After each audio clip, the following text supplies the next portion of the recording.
All right, Start Point. So today we are going to start uh, the process of saving our files so that we can 3D print them. So the first part of this is have your puzzle cube up in front of you. So that's on the screen right now.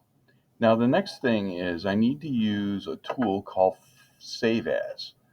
So I'm going to go to File and then Save As, and I'm just going to leave my cursor there for a second.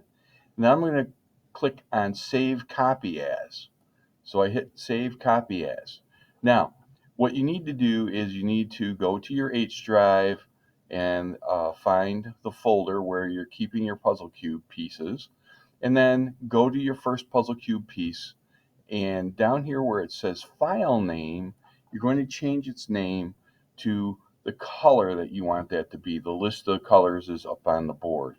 In this case, this one is green for me, space, and then you're going to put your last name. And my last name, of course, is RT. And then you're going to hit save. You're going to do that for all five of your puzzle cube pieces.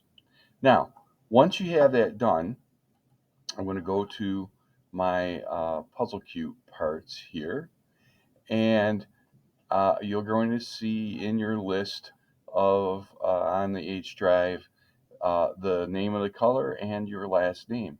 That is the file, or the five files, anyways, once you have all of them done, that you're going to need to turn into or give to Mr. Seward. He'll give you a USB drive to copy them onto.